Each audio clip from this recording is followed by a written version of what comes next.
Hi, everyone. It's Jimmy, CEO and founder of Sendlane.com, and I'm here to answer some really fun questions here today. So, first question is, how can email and SMS marketing software help e-commerce businesses increase their revenue and customer retention during a recession? Look, let's be honest. It's a weird, scary time in the world, and when you're thinking about how retention marketing can play into it. Now, think about those keywords, retention, right? What you're really focusing on is taking the customers that you have, the people who've already pulled out their wallets, and getting them to make a second purchase. Or you've got the customers that you don't have yet, they're prospects, the people who have given you their information in email or SMS, and they are now actively asking you to market to them to convince them to make that purchase. So where retention marketing is really important is when you get to that identification stage of getting a lead or a customer, you have goals behind what they want to do. And where software like ours, like Sendlane's, for example, helps you is we get to help you segment those customers based on if they purchased or not, or all those different points of data. You can use intent. Did they click on something? Did they visit something? Did they do a behavior and be able to trigger different events? And third, you'll be able to track that revenue and attribution. Look, a good, healthy retention program in any business should be generating 30 to 40% of your revenue of your top line. If it's doing less than 30, 40%, then that means you have to send more messages to get there and be more targeted. And if you're doing more than 30 or 40%, that means you need to work on the top of your funnel because your retention will always continue to reduce, meaning that you're not doing enough of a job at the top of the funnel. That means your revenue is not being generated. You can't only hammer your customers for that revenue. So with retention marketing in recession, think about this very clearly, guys. Use it, maximize on it, get more targeted on it, segment your audience, segment the goals based around it, and have an actual marketing plan that's beyond sending on major holidays or for weekends or whatever it might be. Come up with a strategy, a plan, make sales, make events. Good luck. With that, I think I'm supposed to say something. Oh, that's it. All right, it's Jimmy. I'm back with another question here. So what are the common challenges that e-commerce businesses face during a recession? And how can email and SMS marketing software help them overcome these challenges? Well, let's be honest. The number one thing that's hard in a recession is you've got less money. And if you have less money, you have less money to put on top of the funnel, which means that you have less money to retain those customers. Now, where email and SMS marketing automation software comes into play is very simple. It allows you to work on those exact customers. Now, you got three levels of customers in my pure, humble opinion. It's very simple. One, you got your prospect. Those are people who have not pulled out their wallet, but they've given you their phone number or email. It's important for you to go aggressively attack them and make sure you're teaching them, educating, showing them problem, and nurturing them to get them to a sale. Number two, you've got your one-time customers. Well, these customers believed in you. They pulled out their wallet and put some money in front of you. Well, your goal behind that is very simple. We should be thinking about this a little bit bigger and say, hey, can we get you to pull out your wallet again?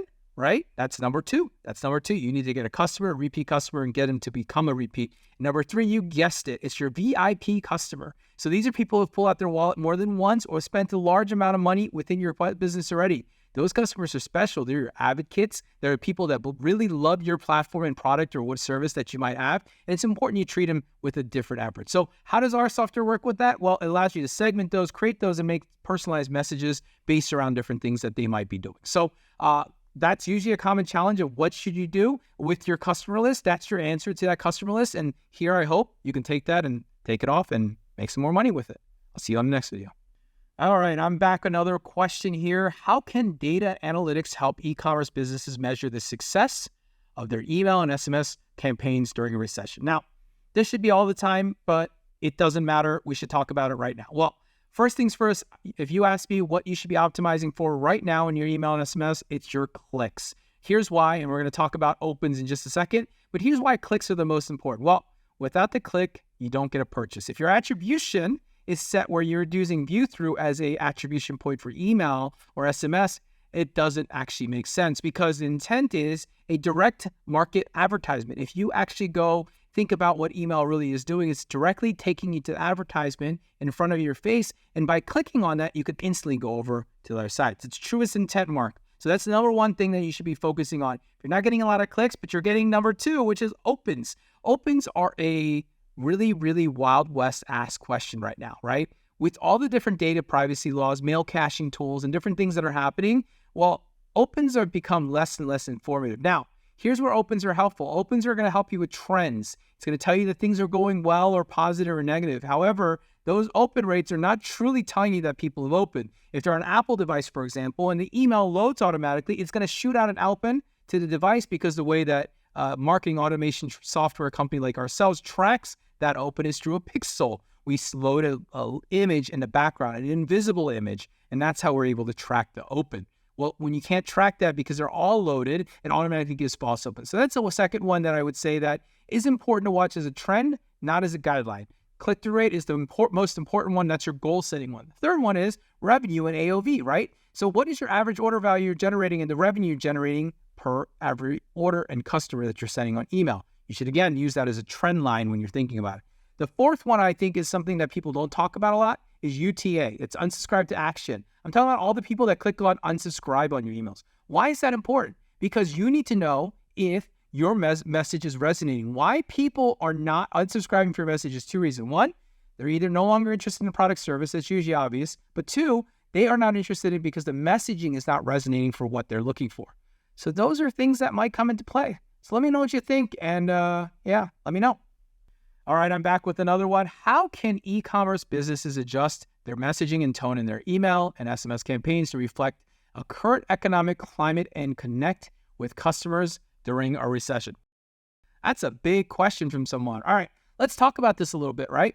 I don't think changing your messaging is ever the right idea, right? You have a brand, and a brand has a voice, a sound, a look, a feel. And when I think about the way that an online brand works versus, an in-live brand, it's really how those words are coming in persona. Your social media, the way that your email and your SMS is being toned. You come off real professional, well, then you're probably going to ask real professional. But if you think about yourself a little goofy, a little fun, well, there's a chance that that might be what you want to be known for. So when you ask me what are the common mistakes, the common mistake is actually changing what you're doing because people who are on your list, the people who are following you, the tribe and community that you've built, the people who are both your prospects and your customers are all there because they like you and who your brand is and what they care about. You're solving a problem, you're talking to them, they like you beyond that, whatever that reason might be.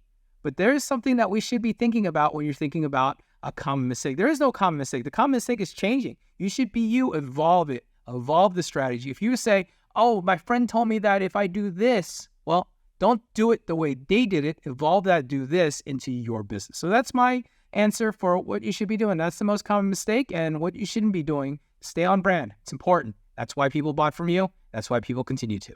Talk to you soon. All right, here is a great question. How can e-commerce businesses use segmentation and targeting to maximize their effectiveness of their email and SMS campaigns in a recession? All right, well, that's a good question. I love that question because if you think about it, here's where this is so important, right? If you go back 10 years ago when we didn't have the tooling, the sets behind, we didn't have the data, we didn't have information, Shopify was still a new thing and still kind of figuring itself out. We didn't have the data. All we knew was they opted in. If they gave us a first name, they made some basic information. We had some of the basic information, but now today we've got information all over the place. How much you spent, when they purchased, when they were last on site, the devices that they're using, the billing history, the location. There's so much data out there. And the question I always ask is, all right, so if you've got all that data, well, what should you be doing? Well, I use a very simple formula called MVC framework. It stands for most valuable customer. And what I'm talking about is, you've ever seen those little diagrams that look like this, right? I'm doing it on my screen here. Basically, you've got a flat line and you kind of up and down, a bell curve, right? Well, they're sliced up. And think about slicing these up into a 20-60-20 rule. And that's usually right. It could be a 10-70-10, or it could be a 5, 90-5, whatever it might be, however your business is split up. But you split that business up into 3 buckets. And they usually come into the people who haven't purchased, the people who've purchased once, and the people who've purchased multiple times. You want to get bigger? Then you go into the people who've purchased, how many times and how much have they spent at your store and how many times, right? You start using more layers on it. But let's start with the basic one, all right? The people who are prospects, those are number one. Those are the people who have given your name and email, but have not actually made a purchase. So if they haven't made a purchase, what should you do? Well, you should go out and try to get them to make a purchase. So that's tip number 1 on segment. Tip number 2 is your customers. Well, they pull out their wallet, not more than once. Customers, a one-time purchase. These are your customers who've made out their wallet one time and made a purchase. Now you can split these up into values and all that good stuff if you want to. Number 3 is the multi-customer. They've purchased more, twice or more, and they love your brand and they're probably your advocate. Treat these customers like gold because these are the ones that probably are going to continue to be your customer advocate into the market for quite some time. So don't treat these customers the same. Use segmenting to talk to them differently. Hey, a customer should be spoken differently than a prospect, and a VIP, well, you already know you want to be treated like a VIP also, right? So that should be treated differently as well too. So that's how I believe you should be effective. With that, my name is Jimmy Kim. I'm the CEO, founder of Sendlane, former D2C marketer, email marketing lover. I've been honored to tell you some great questions and answers here. Thank you. And find me on Twitter at Yo Jimmy Kim.